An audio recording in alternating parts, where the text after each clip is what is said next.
is Linda G with Master Realty. So I wanted to do a quick English recap of my drive down to Montgomery last week. The whole trip was in Korean, but people have asked for the English version.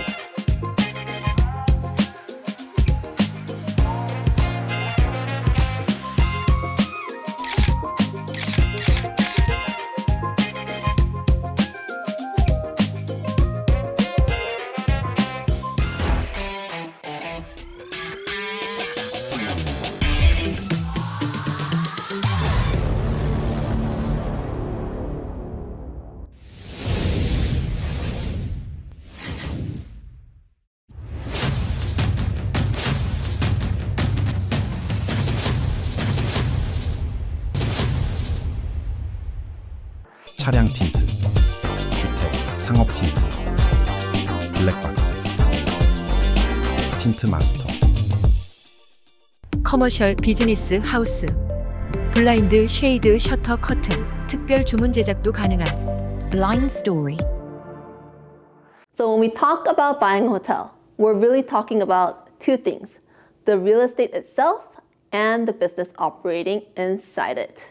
It's very different from residential, right? The value isn't based on how pretty the building looks, but it's based on how the rooms perform every single day. And once you understand that, hotel deals start to make a little bit more sense. So there are tons of numbers you can look at, but the main ones I focus on are: 1, occupancy, how consistently the rooms are filling up, and there's the ADR, the average daily rate, what each room is selling for. And then lastly, the NOI, the net operating income, profit after expenses. So RevPAR ties into ADR and occupancy, and that's important too, but that's something I usually explain once someone wants to go deeper into the hotel investing.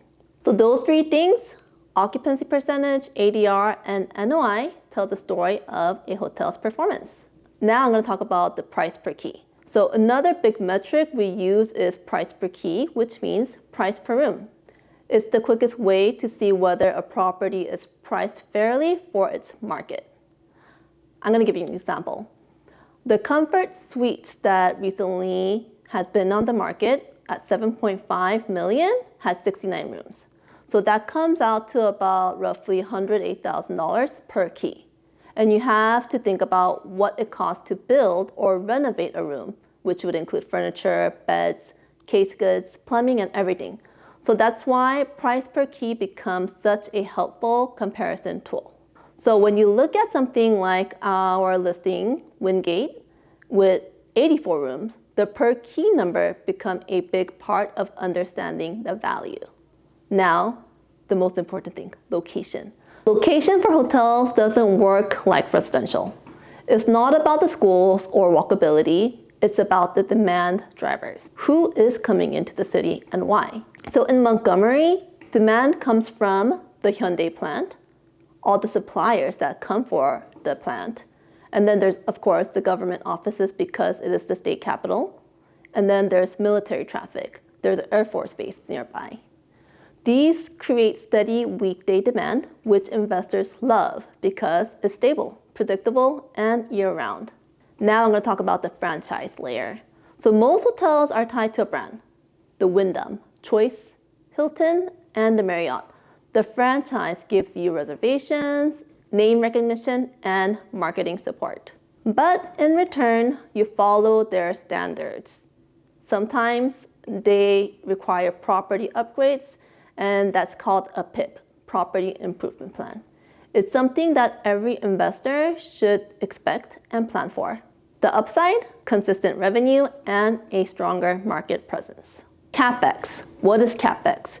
It's basically the big capital expenses, such as roof, HVAC, room packages, lobby renovations, things like that. So basically they're not monthly bills, but major items that come up over time. When a hotel has been renovated, that's a huge advantage. It lowers your upfront cost and reduces your risk. It helps preserve cash flow in the early years of ownership. So what makes a hotel attractive? Most important. Some hotels naturally stand out. More rooms equals more revenue potential. Business-driven markets generally outperform purely tourist markets. Renovated properties attract higher nightly rates, and stronger brands can command better pricing. Now, these are just the simple things experienced hotel investors pay for and pay attention to. Why were we in Alabama? So compared to the major metro markets, your cost per key is lower, and taxes are lower, returns are often stronger. I get it, it's not a hype market, but performance is steady. For investors who want real numbers instead of speculation, these markets are worth watching for. So that's basically what my Montgomery trip was about. Touring hotels, looking at numbers, understanding the demand in the area, and comparing price per key. If you want to learn more about the hotel deals, how to evaluate them, or what markets I'm watching, feel free to reach out anytime. I'll be sharing more behind the scenes like these from my commercial trips. Thanks for watching and listening. I'm Linda G, and if you enjoy these kinds of videos, don't forget to like and subscribe to my channel. See you next time.